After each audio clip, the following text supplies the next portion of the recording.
We are ready. Okay.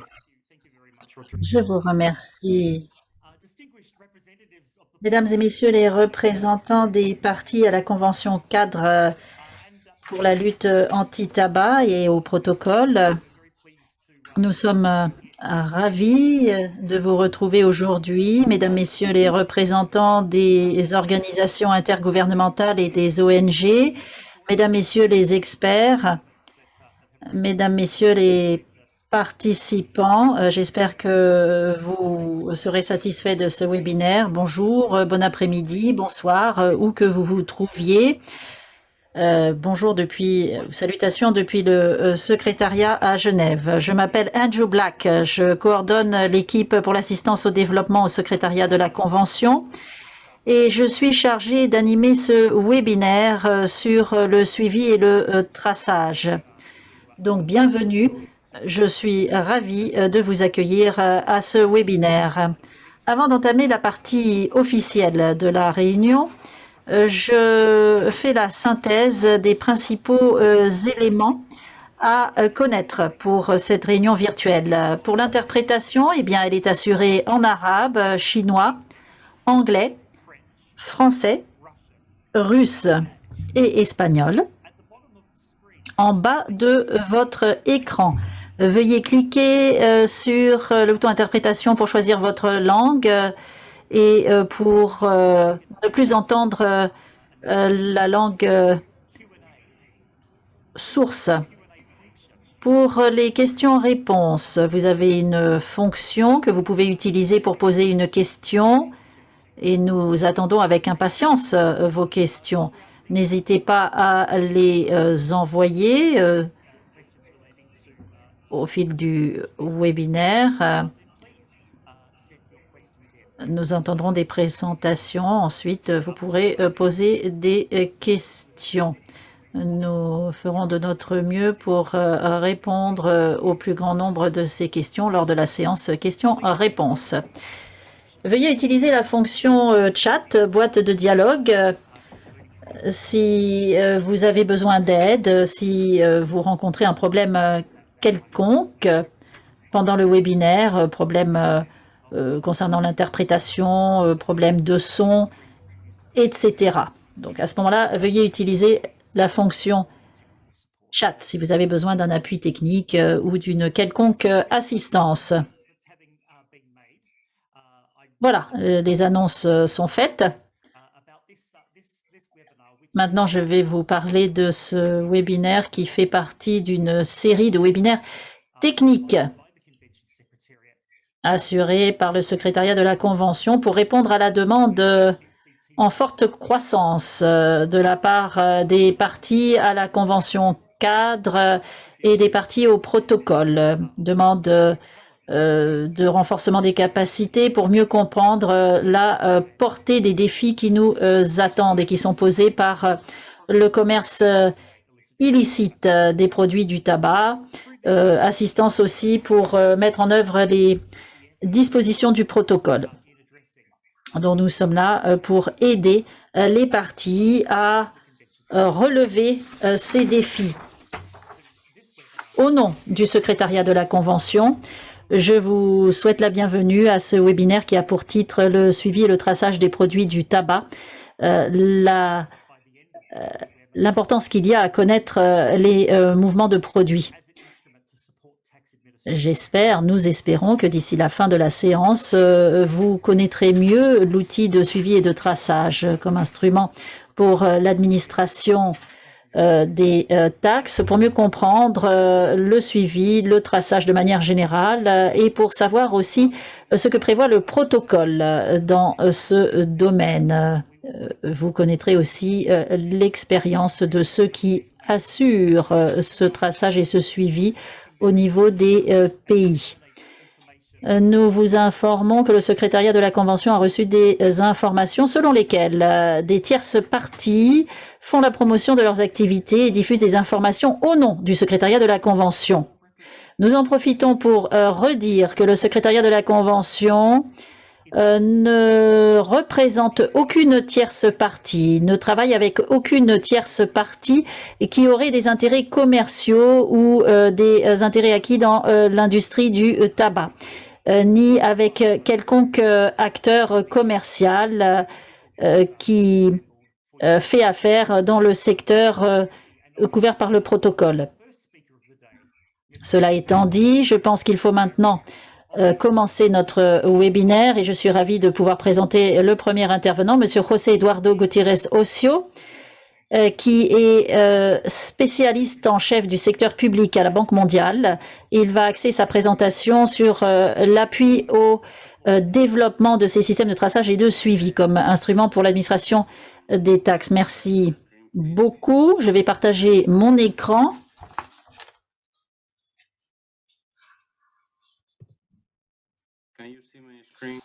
Est-ce que vous voyez mon écran? Oui? Tout à fait. Voilà, nous y sommes. Très bien.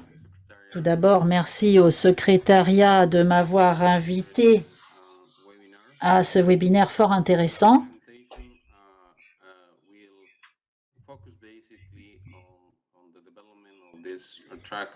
Je vais parler de l'élaboration de ces systèmes de traçage et de suivi.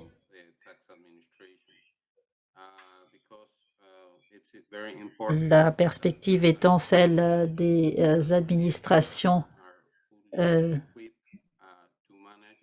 des taxes qui doivent pouvoir exploiter ces systèmes et en tirer parti. Voici le plan de ma présentation. Je vais vous parler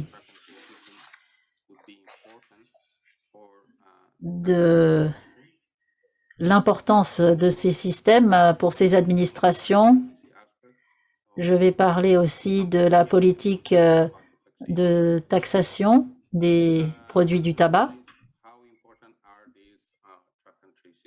Et je vais dire dans quelle mesure ces systèmes sont importants, pas simplement pour les administrations, mais aussi pour accroître les recettes, car c'est aussi l'objectif, à savoir de gérer le système au mieux pour augmenter les recettes.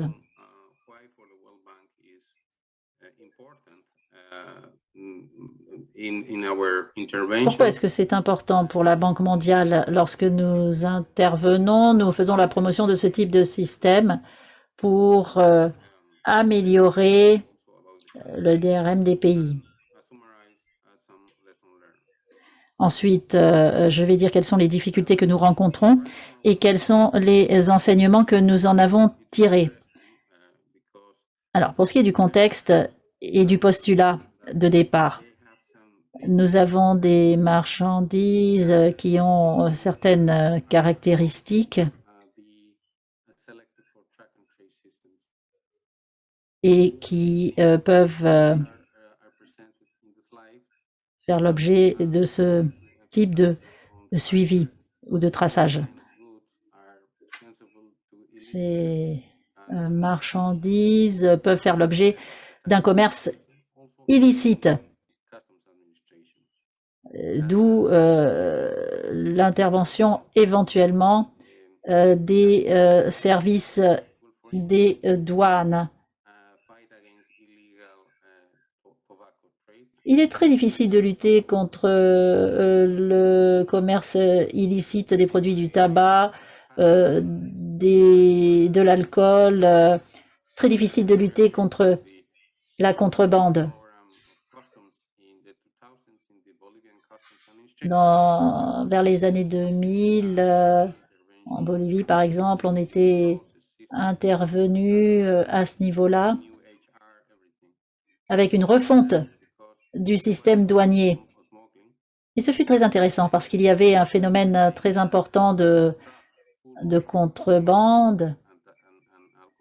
Nous avions des camions entiers de produits du tabac ou d'alcool. Évidemment, tout dépend de la qualité de l'alcool ou de la qualité des produits du tabac. Mais parfois, les contrebandiers abandonnent le camion, le véhicule, et à ce moment-là, il n'est plus possible de savoir à qui appartient le poids lourd, le camion qui a été abandonné. Donc il faut voir aussi quelles sont les incitations qui sont prévues en termes de politique. Il peut y avoir cette idée du marquage pour le commerce illicite. On peut prévoir des taxes élevées, certaines taxes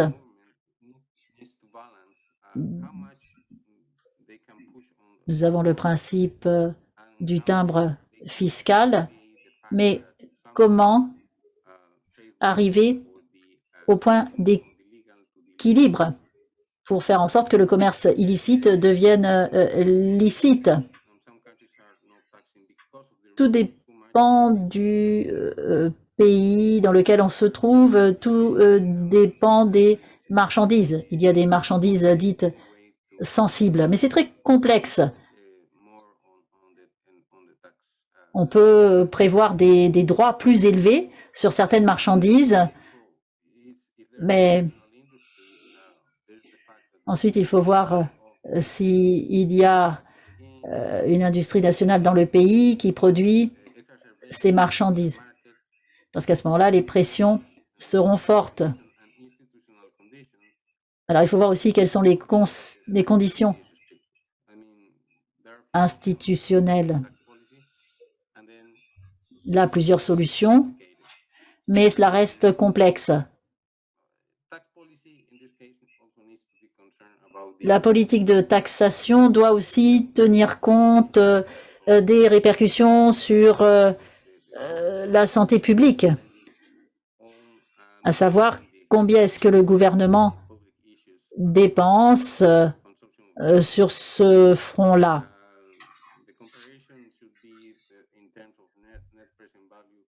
On peut parler de la valeur nette, comparer ces valeurs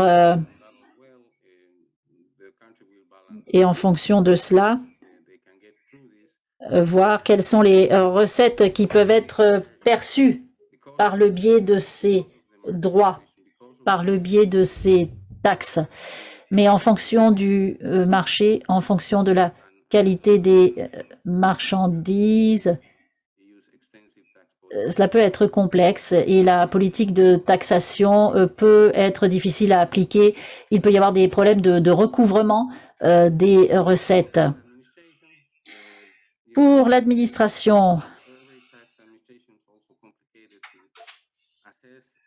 il est difficile de vérifier ce qui est auto-déclaré.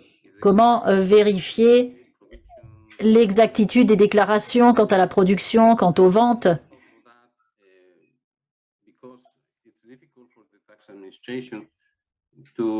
Qui plus est,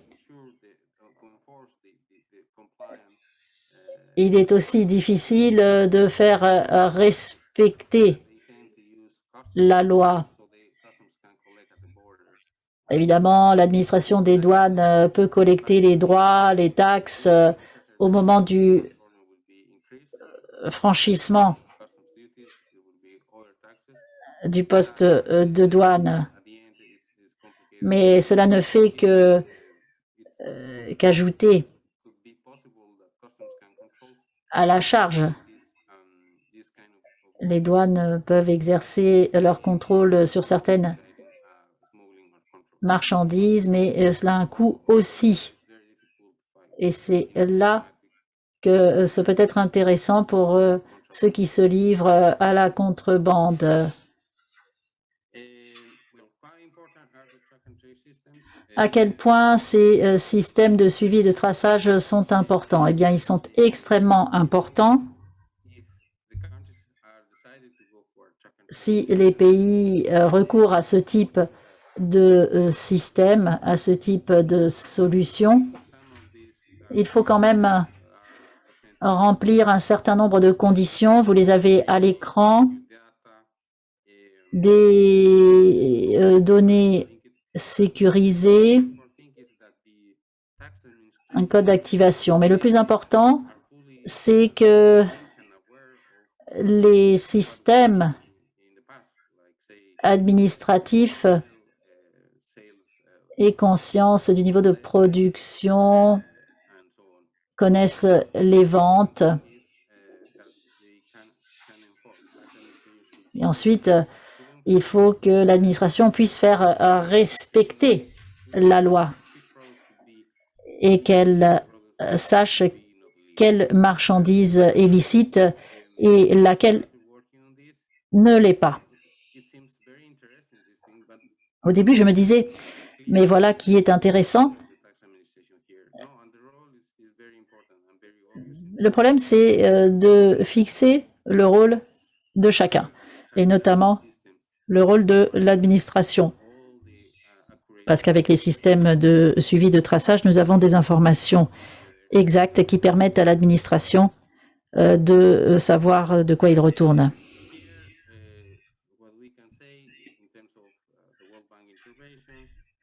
Lorsque la Banque mondiale intervient, elle promeut ces systèmes parce que lorsqu'ils sont bien utilisés, ils permettent de recouvrer des recettes. Nous proposons ces systèmes. Au préalable, nous menons une étude approfondie pour savoir s'il est possible d'améliorer les choses pour le pays en question. Mais nous ne promouvons pas que ces systèmes, nous promouvons une approche plus globale.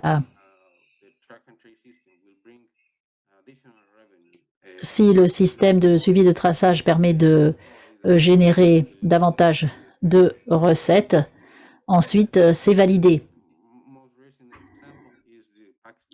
L'exemple le plus récent est celui du Pakistan.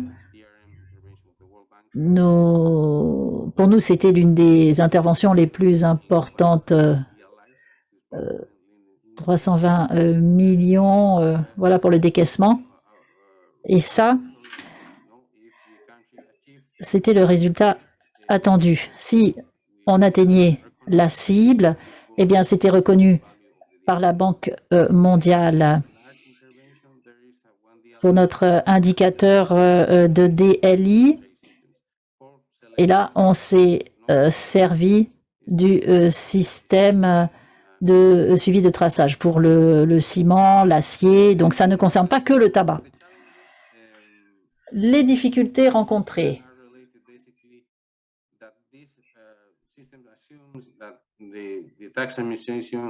Nous partons du principe que l'on peut compter sur la coopération des secteurs concernés. Mais ça n'est pas automatique.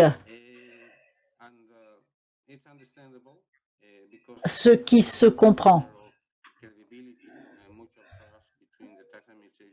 Et il faut qu'il y ait confiance mutuelle entre le secteur et l'administration. Et parfois, tel ou tel secteur peut avoir une influence sur le résultat de l'initiative, voire même la bloquer.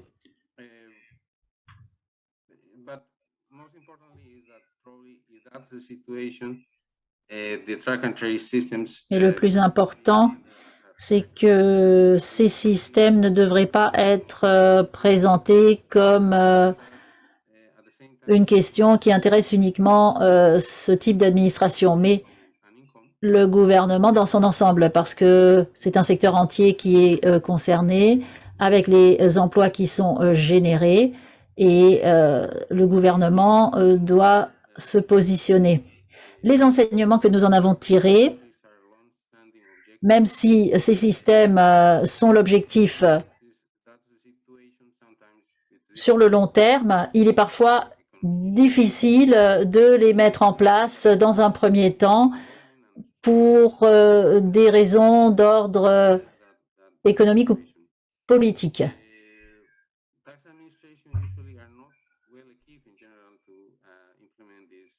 Ensuite, il faut un engagement fort du gouvernement et les administrations fiscales doivent aussi renforcer leur connaissance du système, bien connaître les secteurs et voir ce qui se passe lorsque les textes ne sont pas respectés. Pour les pays d'Amérique du Sud, pour le système de facturation électronique, au début, personne ne voulait des données électroniques. Alors ensuite, on s'est demandé comment faire. Et c'est un gros effort de modernisation qui est demandé. Il y avait des raisons liées aux technologies de l'information. Parfois, la direction n'est pas ouverte à ces changements. Enfin bon, là, c'est l'administration qui va mettre en œuvre le changement. Donc, il faut améliorer les relations avec le secteur concerné. Il faut que l'environnement soit propice et que la confiance règne entre l'administration et le secteur concerné si l'on veut atteindre l'objectif. Voilà, j'en ai terminé. J'espère que j'ai respecté le temps qui m'était imparti. Merci de votre invitation et j'attends avec impatience vos questions ou commentaires. Merci à tous. Je vous rends le micro. Merci beaucoup. Mais oui, vous avez respecté le temps qui vous était imparti. Merci beaucoup. Je rappelle à tous les participants que vous pouvez utiliser la fonction Q&A pour envoyer vos questions. Nous ferons de notre mieux pour y répondre au cours du webinaire. Donc, si vous avez des questions à l'intention de José ou d'autres, n'hésitez pas, mettez-les dans le Q&A. Merci de cette présentation. Intervenant suivant, Monsieur Jeffrey Drope, qui est professeur, chercheur à l'Université de l'Illinois à Chicago. Monsieur Drope va présenter les systèmes de suivi et de traçage de manière générale, ce qui posera le contexte pour les autres. Monsieur Drope, vous avez la parole. Merci beaucoup, Andrew. Je vais partager mon écran.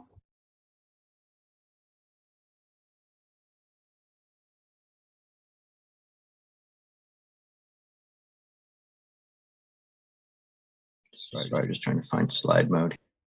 Excusez-moi, je tente de faire défiler les diapositives.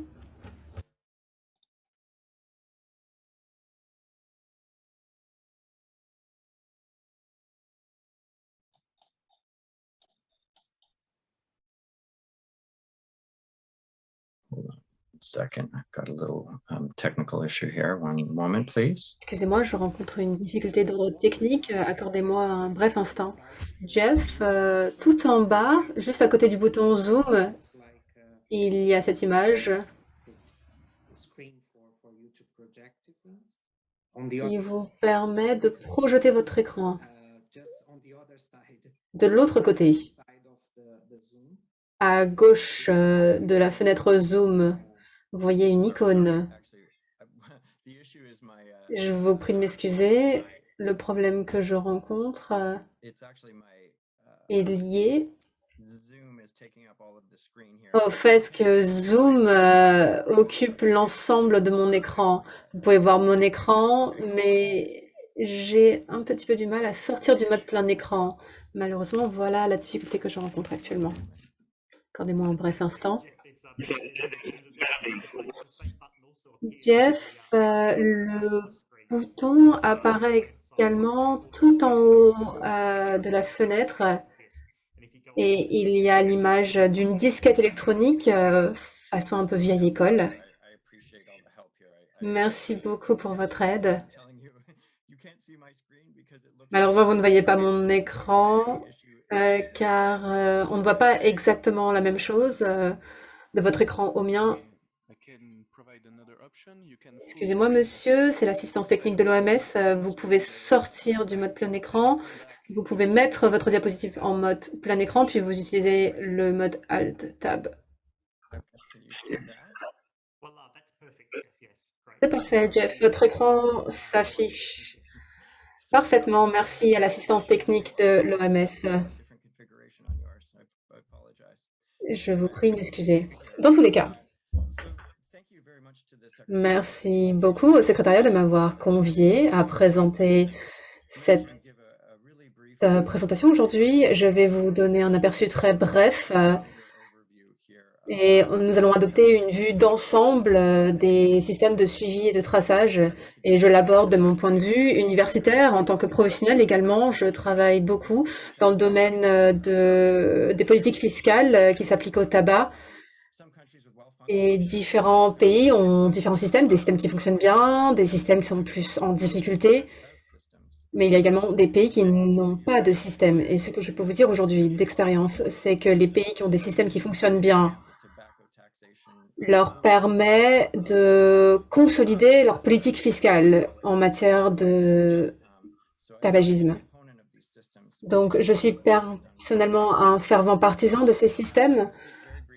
Donc, tout d'abord, nous allons évoquer notamment la fonctionnalité de ces systèmes. Le fait de suivre permet aux autorités de systématiquement suivre le mouvement des produits tout au long des différentes étapes de la chaîne d'approvisionnement.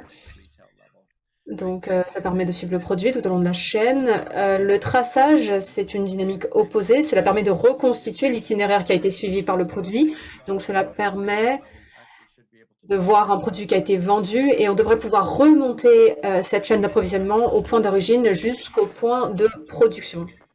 Et parfois, il est important de pouvoir faire de faire du suivi et du traçage afin de s'assurer que l'on est face à un produit dont la taxe a été payée. Il y a quelques subtilités, quelques détails et je ne m'y attarderai pas. Mais la chaîne d'approvisionnement doit être sûre et fiable à chacune de ces étapes, car on va du point de production au point de vente et il y a différents maillons à cette chaîne, différents éléments de transport et il doit pouvoir être possible de suivre l'ensemble de ces mouvements, quelle que soit la nature du mouvement, quel que soit le mode de déplacement, quel que soit l'emballage. On doit pouvoir suivre donc chacune des étapes de cet itinéraire, mais on doit pouvoir avoir un suivi qui va du début à la fin. Parfois, nous sommes face à des lacunes et c'est là que l'on rencontre des difficultés, car c'est là que certains acteurs mal intentionnés exploitent ces lacunes et tentent d'insérer des produits dont la taxe n'a pas été payée au sein de la chaîne d'approvisionnement. Bien sûr, il y a un objectif qui est d'arriver à un moyen d'identification unique de chacun de ces produits de tabac. Et j'aimerais vous donner quelques exemples afin que vous compreniez ce qui rend ces marqueurs d'identification importants. Mais en tout cas, il y a des éléments clés à avoir bien en tête lorsque l'on conçoit un système. Le système doit être unique. Chaque produit individuel doit avoir un moyen d'identification unique. Chaque timbre devrait contenir un code numérique aléatoire, souvent qui contient 12 chiffres. Et ainsi, ce code doit pouvoir être lu et chacun doit pouvoir lire le code de l'autre. Donc c'est très important. Et cela introduit une composante de sécurité. Aucun acteur externe ne doit être en mesure de pouvoir décrypter ces marques d'identification. Donc cela comporte des hologrammes, des motifs complexes qui comportent notamment des aspects invisibles qui recourent par exemple à l'encre invisible. Et la qualité du papier également peut entrer en ligne de compte. Il y a d'autres éléments de sécurité. Certains pays par exemple, introduisent des éléments de sécurité supplémentaires. Bien sûr, différents pays donnent la priorité à différents éléments et ainsi ces éléments sont difficiles à reproduire et à falsifier. Ces marqueurs doivent être intégrés et doivent pouvoir s'insérer dans le système fiscal dans son ensemble. Peut-être que cela vous paraît évident, mais la taille compte et il faut pouvoir apposer ces marqueurs sur le produit, sur l'emballage, et il faut pouvoir l'intégrer dans l'emballage. Et bien sûr, des éléments d'avertissement doivent également figurer sur l'emballage. Autre élément, la permanence. Ces marques d'identification doivent être indélébiles. Et c'est souvent un point qui est omis. Différents pays omettent cet élément de sécurité et malheureusement, c'est contre-productif. Et cela nous fait rencontrer un certain nombre de difficultés. Difficultés qui seraient facilement évitables. Donc, il faut pouvoir rendre ce marqueur indélébile afin de le rendre impossible à enlever. La couverture est importante. Il faut pouvoir couvrir tous les produits. Cela vous paraîtra peut-être évident, mais nous avons appris que cela n'était pas forcément le cas. Par exemple, certains pays ne couvrent pas les imports ou les exports. Et c'est là que l'on voit qu'il y a des problèmes. Par exemple, les produits importés ne sont pas bien suivis ou pas suivis du tout. Et c'est là que le commerce illégal s'insère dans le cadre d'exportation. Par exemple, les producteurs vous affirmeront qu'ils n'ont pas besoin de se conformer à ce système, mais souvent ces producteurs ont l'intention de s'insérer dans l'économie sans s'acquitter de la charge fiscale correspondante. Différents types de produits doivent être couverts. Par exemple, les cigarettes, bien sûr. C'est ce qui m'intéresse dans le cadre de mon travail. Il faut pouvoir donc s'assurer que les taxes soient acquittées en ce qui concerne les produits de tabac, mais d'autres produits sont également concernés. Nous sommes donc là à des couches de complexité qui s'additionnent. Par exemple, nous sommes face à des cigarettes électroniques, d'autres produits dérivés du tabac doivent pouvoir être concernés. La grande majorité des produits de tabac vendus sont par contre les cigarettes, donc il faudrait pouvoir commencer par les cigarettes. Et certains pays sont en retard en la matière. La lisibilité. On doit pouvoir lire ces marqueurs sans disposer d'un lecteur désigné. Par exemple, en lisant ces lettres, il faut pouvoir les interpréter et cela nous permet de contourner la nécessité de disposer d'un équipement dédié.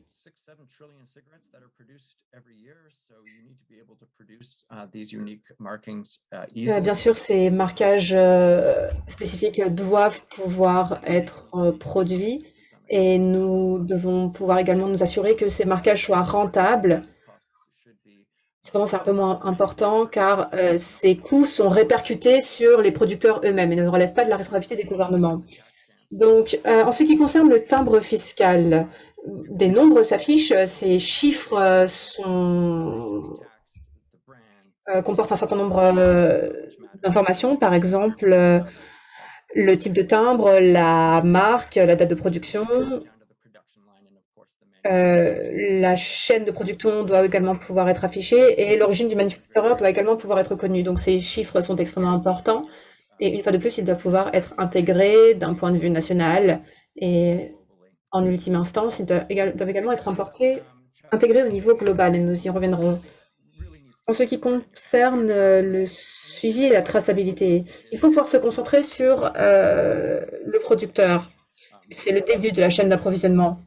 On peut également estimer que le tabac lui-même, c'est le début de la chaîne d'approvisionnement. Certains pays se sont intéressés au tout début de cette filière et cela ajoute une couche de complexité, mais cela peut également être fait de façon efficace. Mais je souhaite souligner le fait que l'étape de production est un élément clé de cette chaîne d'approvisionnement. Nous avons besoin de transmission de données en temps réel pour les ministères des Finances. Ils doivent savoir ce qui se passe à tout moment au niveau de la production. C'est pour ça que nous avons besoin de codes UGS, d'unités de gestion de stock. Et l'emballage est également très important. Bien sûr, en général, là où les problèmes surviennent, c'est au niveau de la production, et c'est là que nous sommes face à des lacunes. Et un certain nombre d'industries du tabac s'en rendent coupables de façon délibérée, car de façon officielle, elles envoient les emballages qui ont été acquittés et par une porte dérobée, en sous-main, elles écoulent les stocks qui n'ont pas bénéficié d'un acquittement des taxes qui sont dues. Une fois que le produit a quitté la chaîne de production et l'entrepôt, les autorités doivent être en mesure de suivre ce paquet au niveau de la distribution et ensuite au niveau de la vente de détail. Ainsi, il faut pouvoir avoir des équipements qui nous permettent d'authentifier ces timbres fiscaux. On doit pouvoir confirmer l'authenticité du produit, il faut pouvoir confirmer que le timbre fiscal a été acquitté. Et l'ensemble des informations de suivi doivent nous permettre de remonter à l'origine du produit et de remonter la chaîne d'approvisionnement. Et cette information doit pouvoir être mise en ligne également. J'aimerais évoquer un élément. J'ai une machine qui est affichée sur cette diapositive. Un grand nombre de pays l'utilisent, mais un grand nombre de pays utilisent des applications mobiles sécurisées. Et certaines de ces nouvelles technologies, effectivement, sont couronnées de succès, car dans certains pays, il y avait un manque de matériel, un manque de ces machines. Et le fait de pouvoir utiliser son smartphone a permis de surmonter cette difficulté. Cependant, il faut pouvoir souligner le fait que l'aspect de sécurité reste prépondérant. J'aimerais souligner ce que mon homologue a déclaré précédemment, l'importance de l'information en temps réel. Cette information doit être mise en ligne de façon constante, notamment sur les serveurs domestiques, auprès des autorités fiscales qui doivent pouvoir être en mesure de suivre ces produits tout au long de la chaîne d'approvisionnement. Pourquoi? Car ainsi, on peut intervenir de façon précoce lorsque les cargaisons disparaissent, par exemple. Et ces données doivent pouvoir refléter ces phénomènes. Et je souhaite vraiment insister sur ce que mon homologue a déclaré. Les pays collectent ces données, puis ces données ne sont pas analysées par qui que ce soit. Et malheureusement, c'est là quelque chose de vraiment dommage, car ces données nous enseignent tant et elles nous permettent de comprendre en temps réel quels sont les points d'achoppement et afin d'intervenir. On voit là où des cargaisons disparaissent, là où des cargaisons apparaissent, on peut intervenir, on peut mener des enquêtes, on peut se déployer très rapidement en l'espace de quelques heures. Et les pays qui s'acquittent bien de leur mission sont les pays qui ont dédié des ressources à l'analyse de ces données, afin que ces données puissent être analysées de façon extrêmement rapide et afin que les problèmes puissent être remontés aux forces d'intervention qui sont appelées à intervenir de façon immédiate. Je souhaite évoquer notamment l'objectif final qui est de pouvoir avoir un système global qui permettrait de suivre et de tracer chaque paquet de cigarettes produit par les entreprises qui activent dans l'industrie du tabac. Bien sûr, nous n'en sommes pas là, mais c'est un objectif que nous devons continuer de nous fixer et continuons d'essayer d'atteindre. Certains pays ont des systèmes intégrés d'un point de vue régional et c'est une excellente chose. En général, les produits illicites viennent des produits voisins qui sont acheminés en traversant les frontières. Donc la coopération régionale est essentielle. Mais nous voyons que les chaînes d'approvisionnement de produits illicites, c'est une chaîne qui est de caractère mondial. Donc nous voyons que ces cargaisons se déplacent par voie maritime et viennent parfois des 4 coins du globe. Et il y a par exemple des containers qui arrivent et qui sont pleins de cargaisons illicites. Donc nous avons besoin d'un système mondial et j'en reviens à ce que je disais précédemment. Nous avons besoin de ces marques d'identification uniques qui doivent pouvoir être intégrées au niveau mondial en ultime instance. Je ne souhaite pas trop m'avancer, mais le protocole pour éliminer le commerce illicite des produits du tabac a élaboré des directives exceptionnelles afin de lutter contre ces phénomènes. Souvent, on se demande qui paye pour tout ça. Et pour moi, le meilleur recours, c'est que le pays puisse payer et ensuite recouvre les coûts engagés au travers du déploiement de ces timbres fiscaux dont doivent s'acquitter les producteurs. Ce coût ne doit pas être supporté par le gouvernement lui-même, par la collectivité publique. Ce sont les producteurs qui doivent pouvoir supporter ce coût. Et les producteurs eux-mêmes bénéficient du déploiement d'un bon système de suivi et de traçage. Donc le gouvernement est appelé à jouer un rôle indépendant essentiel. L'industrie elle-même ne peut pas gérer ce système, elle ne peut pas être jugée partie, mais elle doit pouvoir le financer. Cependant, autre élément, c'est peut-être la meilleure seconde solution. Le gouvernement peut emprunter afin de supporter ces coûts initiaux qui ensuite seraient récupérés. Nous travaillons afin de tenter d'obtenir ces emprunts car les retombées économiques, bien sûr, seraient toutes particulièrement intéressantes et permettraient donc de rembourser l'emprunt qui a été contracté. Dernière option, peut-être la moins bénéfique, le vendeur paie la plupart des coûts initiaux et ensuite le partage au travers de recettes fiscales qui sont levées. C'est moins optimal. Souvent, ce sont des arrangements qui sont au désavantage des gouvernements. Donc, je pense qu'il faut pouvoir investir afin que les coûts initiaux soient engagés par les gouvernements dans un premier temps.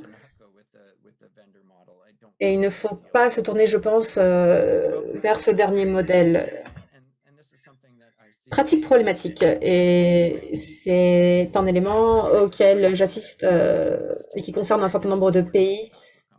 C'est-à-dire que nous avons des systèmes qui ont été créés ou soutenus par des industries du tabac elles-mêmes. Ici, nous sommes face à un problème de conflit d'intérêts. Ces entreprises ne peuvent pas gérer elles-mêmes ces données. Cela leur permet de contourner le système. Nous avons une recherche très abondante en la matière. Nous savons que l'industrie du tabac s'est souvent rendue complice et a activement promu le commerce illicite de par le monde. Donc, il n'y a pas de place pour l'industrie du tabac dans ce système de suivi et de traçage. Si vous avez vent du fait que ce système a été conçu ou soutenu par l'entreprise du tabac, il faut pouvoir le rejeter entièrement. Donc, quelles sont mes conclusions? J'encourage les pays qui ont déployé des systèmes, je les encourage à se référer aux bonnes pratiques et qui sont clairement établis au sein du protocole afin d'éliminer le commerce illicite des produits du tabac. C'est un document absolument incontournable car il vous enseignera les tenants, les aboutissants. Il faut également garantir la sécurité de l'ensemble du chaîne d'approvisionnement. Il faut pouvoir exploiter les données qui ont été générées. Il faut pouvoir partager les données et ces données seront riches d'enseignements. Donc, il faut pouvoir partager, comme je disais, les données avec les partenaires commerciaux pertinents. Que le système soit en place ou non, le gouvernement doit pouvoir partager ces données avec l'ensemble des parties prenantes d'un point de vue commercial, car le commerce doit être licite. Il faut pouvoir également avoir un système indépendant qui ne dépende pas de l'industrie du tabac et nous devons avoir comme objectif final le fait d'aboutir à un système global. Merci et je me tiens prêt à prendre vos questions. Merci beaucoup, Jeff, pour cette présentation. Comme Jeff nous l'a dit, il y a une fonctionnalité questions-réponses, donc n'hésitez pas à faire des commentaires ou à formuler des questions. Nous attacherons à tenter d'y répondre au cours de la session questions-réponses. Je donne maintenant la parole à Monsieur Martin Grande. Sa présentation se concentrera sur les systèmes de suivi et de traçage conformément aux recommandations formulées par le protocole pour éliminer le commerce illicite du tabac. Et je rappelle que Martin Grandet est chargé du programme au secrétariat du FCTC. Martin, vous avez la parole. Merci beaucoup pour ces propos chaleureux. J'espère que ma présentation s'affiche correctement. Oui, c'est le cas. Le sujet de ma présentation d'aujourd'hui, c'est de vous donner un bref aperçu du contenu de l'article 8 du protocole. C'est un article plutôt long, plutôt détaillé. Et il concerne les parties nationales et régionales. Donc, le suivi de traçage, qu'est-ce que c'est? On a commencé à y répondre. L'interprète s'excuse, il n'y a plus de son.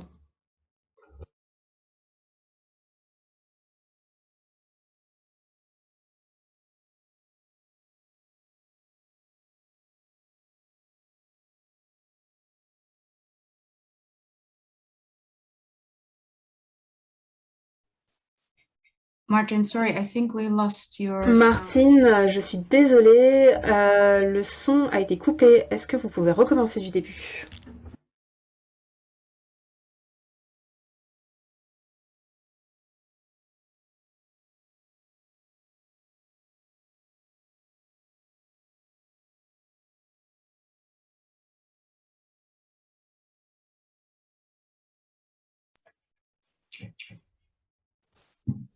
With apologies for some technical Je difficulties. vous présente mes excuses, nous rencontrerons des difficultés d'ordre technique. Si vous me le permettez, nous allons tenter de récupérer Martin et sa présentation. J'espère que le problème de son aura été réglé d'ici là. Je vais maintenant me tourner au dernier orateur du jour. Que Martin ensuite pourra lui intervenir plus tard lorsque les difficultés d'ordre technique auront été réglées. Je vais maintenant me tourner vers Monsieur Rajendra Gupta Ramnarayan. C'est le chef de section de l'autorité fiscale de l'île Maurice. Donc, Monsieur Ramnarayan va nous présenter le cas de Maurice qui a mis en œuvre un système de suivi et de traçage. Donc, il sera particulièrement intéressant d'écouter ce qui s'est déroulé d'un point de vue national. Monsieur, vous avez la parole. Je vous en prie.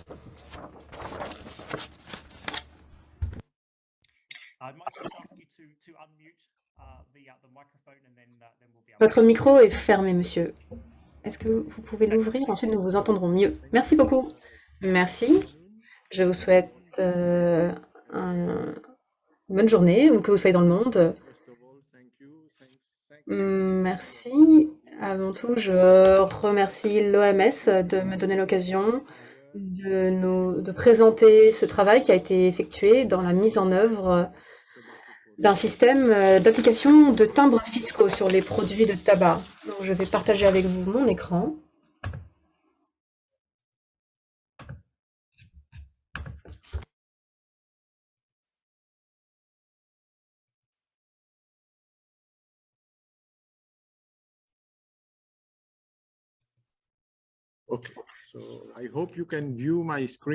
J'espère que mon écran s'affiche correctement. Oui, tout à fait. Il apparaît très clairement. Merci.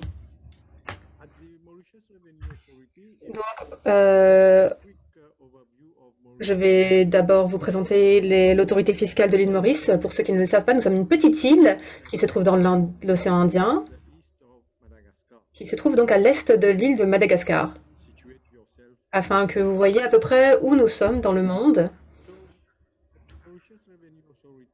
Donc, l'autorité fiscale de l'île Maurice a commencé à appliquer ces timbres fiscaux et cette approche a été progressive. Nous avons commencé par les cigarettes en décembre 2008, puis nous sommes passés aux produits alcooliques en octobre 2013, puis nous venons tout juste de nous atteler au vin et aux bouteilles de bière. Donc comme vous voyez, le cycle est presque achevé. Donc voilà cette première génération de timbres fiscaux qui apparaît sur votre écran pour les cigarettes en 2013, puis pour les alcools.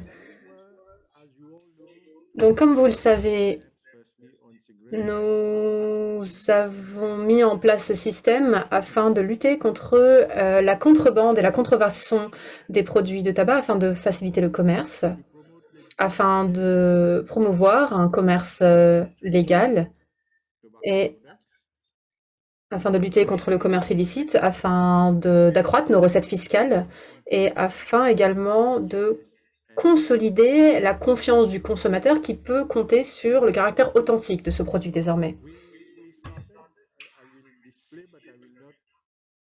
Alors, je vais vous présenter mes diapositives, mais je ne vais pas rentrer dans le détail. Donc, d'un point de vue législatif, le directeur général est désormais en mesure d'exiger que des permis soient dispensés afin que les importeurs apposent donc ces timbres fiscaux. Autre élément important, je vais vous le dire dès maintenant, l'île Maurice est un importeur net de cigarettes. Nous avons produit des cigarettes par le passé, nous avons cessé de le faire en raison d'économies d'échelle. Et ce n'était plus rentable de produire des cigarettes à l'île Maurice. Nous avons continué à produire des feuilles de tabac pendant un certain temps, puis nous avons ensuite abandonné également cette filière de production. Donc nous sommes un importateur net de cigarettes. Donc nous avons apporté des changements législatifs afin de permettre l'apposition de timbres fiscaux. Les timbres fiscaux sont apposés sur des biens qui sont dédiés à la consommation locale, qui ne sont pas appelés à être exportés, à être entreposés, à être vendus dans le cadre d'un magasin duty-free et qui ne sont pas dédiés à la vente de citoyens sur le départ ou de visiteurs ou qui ne sont pas dédiés à la vente de membres d'un navire ou d'un avion. Cela ne concerne pas non plus des produits qui sont livrés aux missions diplomatiques. Ce ne sont pas non plus des produits qui sont dédiés à la vente à un citoyen qui revient à l'île Maurice et qui revient de l'étranger.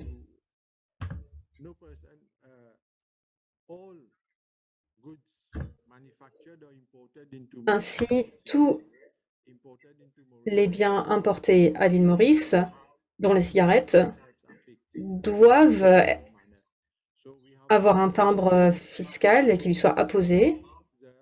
Nous avons aussi précisé les modalités d'apposition de ce timbre fiscal. Il doit pouvoir être visible et en transparence, observable au niveau de l'emballage. Il doit être bien mis en évidence afin que lorsque l'on ouvre le paquet, le timbre fiscal soit ainsi déchiré lors de l'ouverture et cela montre que le produit a été ouvert. Ainsi, lors de l'ouverture du paquet, le timbre fiscal est abîmé et ne peut pas être réutilisé. Et nous vendons les timbres fiscaux aux importeurs ou aux producteurs. Donc c'est 50 centimes de roupies mauriciennes. La procédure est la suivante.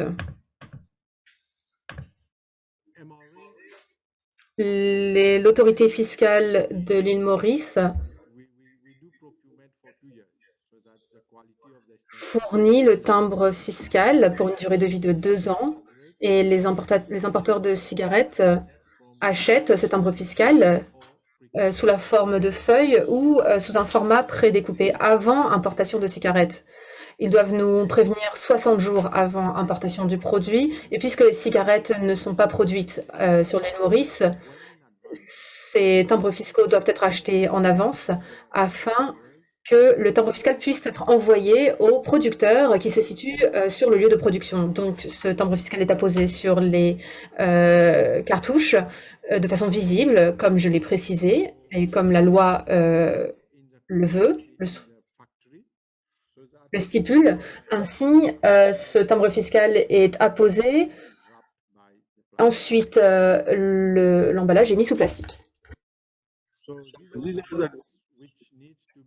Voilà donc les marchandises qui doivent porter ce genre de marquage, de timbre fiscal pour la bière.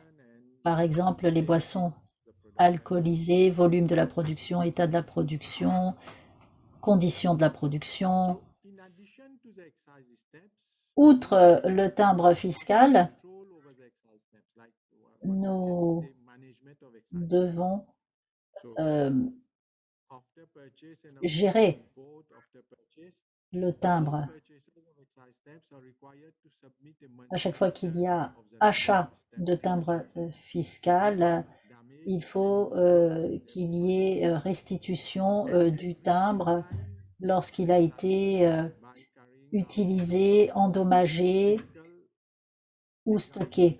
Et on doit vérifier que tout concorde, à savoir la quantité de timbres fiscaux qu'il reste et la quantité achetée et réellement utilisée, surtout lorsque certains timbres sont endommagés. C'est prévu par la loi, tout timbre fiscal endommagé doit être rendu, restitué au directeur général par le fabricant ou l'importateur. Le directeur général doit donner l'état des stocks chaque trimestre. Donc, on fait l'inventaire des timbres fiscaux utilisés par le fabricant ou l'importateur, l'inventaire des timbres fiscaux endommagés ou annulés, et le nombre de timbres fiscaux recensés comme ayant été annulés ou endommagés par le fabricant ou l'importateur, mais qui n'auraient pas été restitués. Nous en tenons le décompte aussi. Et tout timbre fiscal signalé comme étant annulé ou endommagé par le fabricant ou l'importateur, mais qui n'a pas été restitué au directeur général, doit être considéré comme étant utilisé. Et pour le droit, c'est le droit le plus élevé qui est perçu.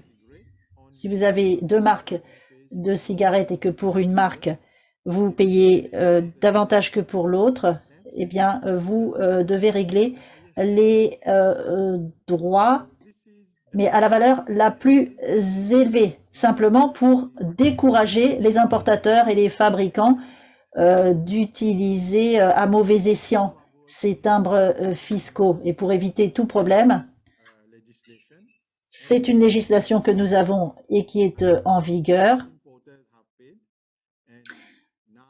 Depuis l'an dernier, nous avons des importateurs qui acquittent ces taxes, enfin qui ont dû acquitter ces taxes et qui, du coup, recensent correctement les timbres maintenant.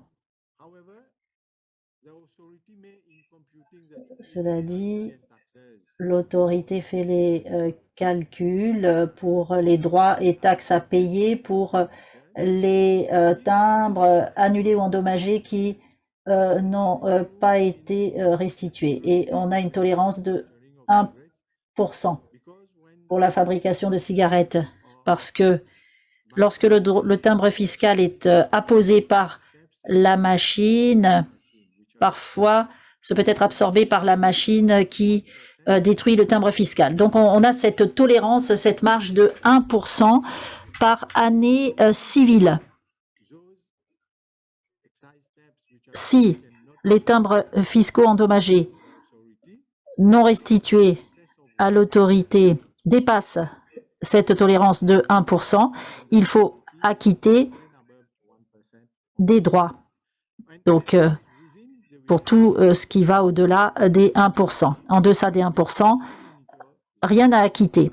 Et nous surveillons de près l'utilisation qui est faite des timbres fiscaux, puisque cela concerne les importateurs, les fabricants et autres parties prenantes. Là, nous parlons de cigarettes et le même système s'applique pour les boissons alcoolisées, le vin. J'en viens maintenant au système de suivi et traçage. Premier système en 2008 avec le Simputer. C'est un tout petit ordinateur. Toutes les données sont transmises sur ce Simputer, ce tout petit ordinateur. Et pour collecter les droits, nous nous saisissons le numéro de série et le Simputer authentifie le timbre fiscal et donne le nom de l'acquéreur. Nous savons qui importe quoi, qui importe quelle marque. Et nous savons si le timbre fiscal a été utilisé par le bon acquéreur. Voilà qui remplace le système manuel au fil du temps. Voilà le petit ordinateur portatif. Vous avez le numéro de série et ça vous donne le nom de l'acquéreur. Nous avions aussi ce modèle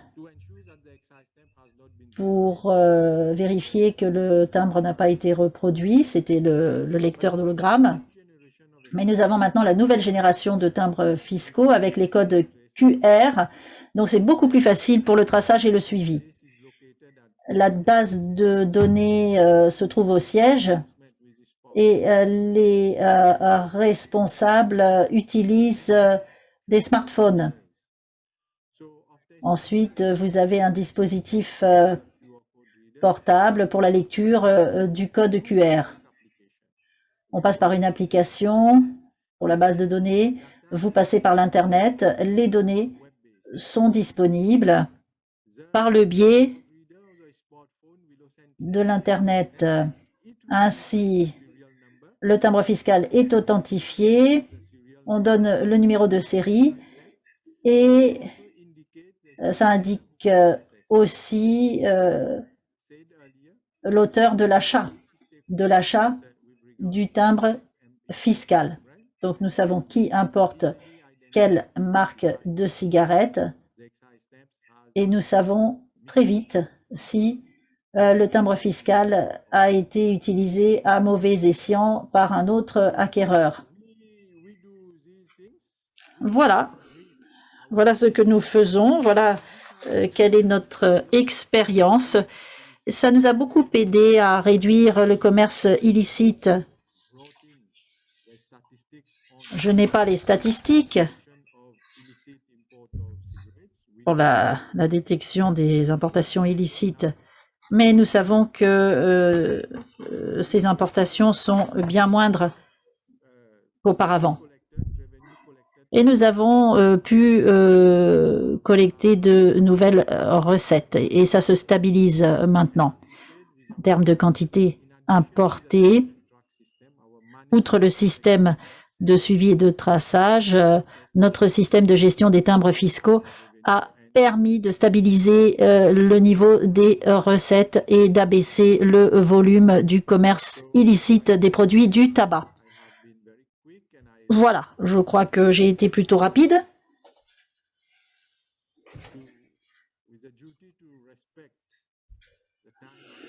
Je me devais de respecter le temps de parole qui m'a été accordé. Je vous rends le micro. Et nous restons à votre disposition pour toute question. Je vous rends le micro. Merci. Merci beaucoup, Monsieur Ramnarain. Merci de cette présentation très intéressante. Nous voyons quelle est l'expérience de Maurice pour ces systèmes de suivi et de traçage. C'est vraiment extrêmement intéressant que de voir comment vous procédez, quels sont les systèmes que vous utilisez et l'impact que cela a sur le terrain. Et je suis sûre qu'il y aura de nombreuses questions de la part des participants au webinaire. N'hésitez pas à mettre vos questions dans la fonction Q&A et nous répondrons aux questions le moment venu. Alors, l'ordre du jour est quelque peu modifié. Je reviens à notre collègue du secrétariat de la Convention. Pour ce qui est du protocole et de ses exigences, Martine, désolé pour les petits problèmes de connexion tout à l'heure. J'espère que vous allez pouvoir maintenant faire votre présentation et je vous cède à présent la parole. Merci, Andrew. Toutes mes excuses pour ces petits problèmes de connexion. Voilà, vous voyez mon écran. L'important, c'est de voir quelle est la définition, à savoir le suivi systématique et la recréation par les autorités compétentes de l'itinéraire ou des étapes suivies par les marchandises. Ça, c'est l'article 1. Et puis l'article 8, information visant à assister les parties à déterminer l'origine des produits du tabac. Le point de détournement, suivi, contrôle des mouvements et des étapes. L'important, c'est de garantir la chaîne d'approvisionnement et d'aider pour toute enquête sur le commerce illicite des produits du tabac. Nous avons des mesures complémentaires. On a parlé du calendrier, à savoir dans les 5 années de l'entrée en vigueur du protocole. Toujours pour cet article 8, les parties sont censées mettre en place un régime dans les 5 ans, comme je le disais, suivant l'entrée en vigueur du protocole, puisque c'était septembre 2018, ça nous amène à 2023. Quelles seraient les composantes du système? Un système national et ou régional, un point focal pour le partage des informations au secrétariat de la Convention, accessible à toutes les parties. Il faut permettre la détection, l'enquête et les poursuites le cas échéant. Quelles seraient les obligations? Article 8.2. Il faut assurer le contrôle du système par la partie et il faut que cela concerne tous les produits du tabac, qu'ils soient manufacturés ou importés. Article 8.3, il faut des marquages d'identification indélébiles, sûrs, uniques, et il faut que le tout soit bien apposé. On parle de code, de timbre, mais il faut que ce soit apposé sur les paquets ou les emballages avec une limite dans le temps, 5 ans pour les cigarettes et 10 ans pour les autres produits du tabac, à partir de l'entrée en vigueur de la convention ou du protocole. Autre ensemble d'obligations pour les parties, les modalités de collecte tout le long de la chaîne d'approvisionnement. Dans le protocole, il est dit qu'il faut fournir plusieurs informations, date et emplacement de fabrication, installation de fabrication, marché de destination pour le détail et description du produit. Mais il faut que les informations soient facilement accessibles. En outre, à l'article 8, on donne aussi les étapes pour la divulgation des informations au moment de la fabrication, au moment de l'expédition ou au moment de l'importation sur le territoire. Mais il y a d'autres informations qui peuvent être requises, des informations sur les produits, le premier client et les clients ultérieurs et tout l'itinéraire de transport. Dans le protocole, l'on donne les critères à suivre pour donner le format de ces UIM et pour avoir accès aux informations. L'article 8 prévoit aussi quelles sont les étapes à suivre. Par exemple, l'échange d'informations. Il ne faut pas non plus faire de la rétention d'informations. Enfin, un rappel sur les obligations incombant aux parties pour ces systèmes de traquage et de suivi. Cela va de pair avec la prévention.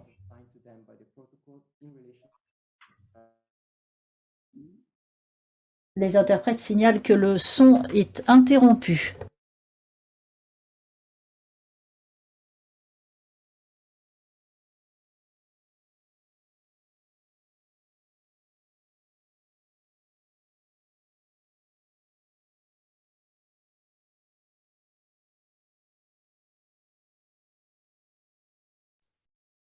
It seems that we've got some further technical problems. Voilà, apparemment, il y a quelques problèmes d'ordre technique. Toutes nos excuses. Presentation itself. La présentation de Martin, nous allons la diffuser. Yoni Decker, who will Yoni Deka va reprendre et va prendre le relais. are you ready to Lee, est-ce que vous voulez bien prendre le relais au nom de Martin? Thank you, Andrew. Yes, Oui, merci Andrew, bien sûr. nearing the end of Bien sûr, de toute façon, nous en étions à la fin de la présentation. Alors, pour conclure, this is very important and is already c'est touched upon in previous speakers. important, les intervenants For example, l'ont dit précédemment, et notamment Monsieur Jope, les obligations conférées à une partie ne peuvent pas être assumées par l'industrie du tabac ni déléguées à cette industrie. Chaque partie veille à ce que ces autorités compétentes interagissent avec le secteur, mais uniquement dans la mesure où c'est strictement nécessaire pour l'application de l'article. Et ça, c'est très important. Nos préopinants l'ont dit aussi. Nous avons entendu parler de l'expérience de certains. Chaque partie peut exiger de l'industrie d'assurer les coûts, d'assumer partie des coûts liés à l'exécution de ces obligations. Enfin, c'est un article important. Première réunion des parties a décidé de créer un groupe de travail pour se pencher sur ces obligations relevant de l'article 8 en vue de préparer un travail conceptuel pour la mise en place de ce point focal pour le partage des informations. Ce serait une centrale, un hub, si vous voulez, pour l'échange des informations. On verra la forme que cela prendra. Le rapport a été adopté en avril 2021. Il est à l'édition, à la traduction. Et très bientôt, nous pourrons le diffuser pour la deuxième réunion des parties en novembre 2021. Ce qui permettra aux parties au protocole de débattre des particularités de ce système de traquage et de suivi. Les uns et les autres diront comment faire connecter tous les systèmes et quelles sont les difficultés rencontrées. J'en ai terminé, je vous remercie. Formidable. Merci beaucoup, Joy. Merci. Et toutes nos excuses pour ces problèmes techniques. Il nous reste 10 minutes pour ce webinaire. Je vois que vous avez écouté très attentivement ces présentations de nos experts. Nous avons des questions très intéressantes de la part des participants. Alors, Yoni Decker du secrétariat de la Convention, vous allez animer cette séance de questions-réponses. Je pense que vous pouvez poser les questions à nos experts. Alors, je vous rends le micro. C'est à vous. Merci beaucoup. Merci aux participants d'avoir soumis des questions. Malheureusement, nous avons un temps limité. Alors, voyons si nous pouvons aborder 3 questions très rapidement. Première question, à l'intention du professeur Drope.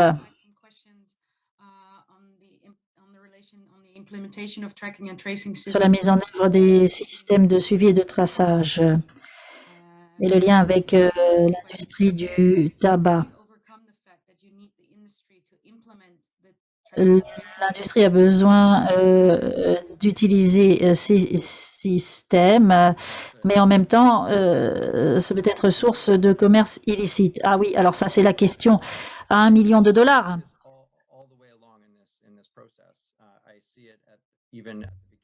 Il faut voir tous les maillons de la chaîne. Lorsque on fait les appels d'offres, pour savoir combien ça pourrait coûter, quels seraient les prestataires, les offres. Mais certains veulent le système qui marche le mieux, qui soit le moins cher possible, ou alors le plus facile à court-circuiter. Donc, l'important, c'est d'avoir toutes ces informations pour bien utiliser le système.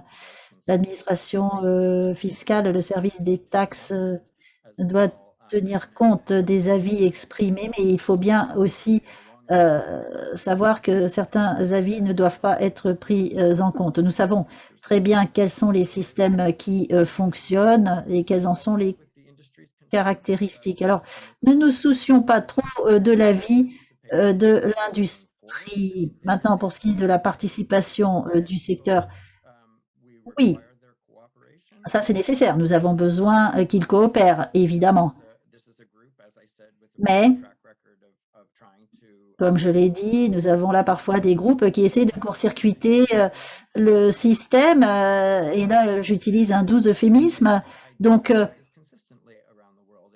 c'est assez récurrent. Hein, ça se produit souvent. Donc, l'administration doit bien comprendre qu'il y a conflit d'intérêts.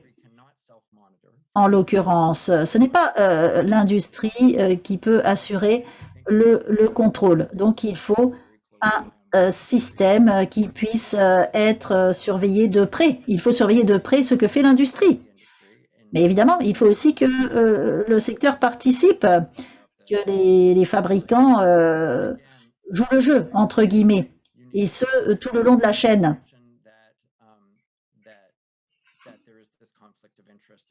Mais partons du principe qu'il y a conflit d'intérêts et que ce doit être vu par ce prisme. Toute interaction doit être vue par ce prisme. Et pour la reddition de comptes, il faut être absolument transparent. On peut nous dire, on peut se dire, d'accord, là il y a interaction, mais cette interaction est saine et transparente, donc là ça va. D'accord, merci beaucoup de cet éclaircissement, Jeff. Merci. Question suivante pour José Eduardo. Comment est-ce que vous traitez les pays voisins qui n'utilisent pas ces systèmes de suivi et de traçage? Parce que ça a une incidence sur les efforts qui sont consentis par un État. Merci de cette question, Yoni. Là aussi, c'est une question à $1 million. Très difficile d'y répondre parce que les pays sont souverains. Libre à eux de prendre leurs décisions. Maintenant, il y a les relations de bon voisinage si l'on veut que le commerce fonctionne et si l'on veut que le commerce bénéficie à tous. Évidemment, si un pays s'est doté d'un système de suivi et de traçage et l'autre pas, ça peut poser problème. Mais il n'y a pas que le système de suivi et de traçage. Il y a d'autres questions à aborder. L'harmonisation des règles commerciales, par exemple, ou des règles fiscales, tout simplement pour que les conditions soient les mêmes pour tous quand il y a échanges commerciaux. Et puis, l'échange des données. Il faut bien comprendre où se situent les problèmes, quelle est l'ampleur de ces problèmes, et puis voir si via la coopération mutuelle, on peut trouver une solution et que tout le monde y gagne. La Banque mondiale est toujours ouverte à cela, et notamment aux efforts d'intégration régionale, parce que le commerce est bon pour le développement économique, mais aussi pour le développement social et la réduction de la pauvreté. Merci. Merci beaucoup, José Eduardo. Il ne nous reste que peu de temps. Alors peut-être encore une question. Entre-temps, je précise que nous essaierons de répondre à toutes vos questions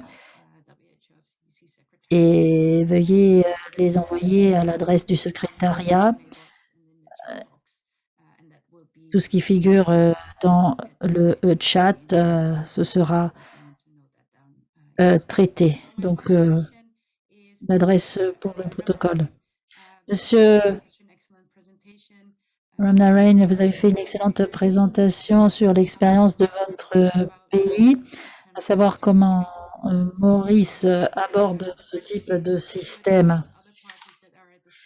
Est-ce que vous conseillez à d'autres parties de faire de même? Et si oui, quelles seraient les premières étapes pour le déploiement réussi de ce type de système? Merci beaucoup. Voilà une question très intéressante. Je ne dirais pas que c'est une question à $1 million, pas cette fois-ci, mais oui, je conseille chaleureusement aux pays qui n'ont pas encore de timbres fiscaux ou de système de suivi et de traçage de se lancer. Il faut voir où ça a été mis en place. Et chaque fois que ça a été mis en place, les recettes ont augmenté, le commerce illicite a diminué, les gens ont davantage confiance dans les produits qui sont des produits authentiques. Et outre les timbres fiscaux, le suivi et le traçage,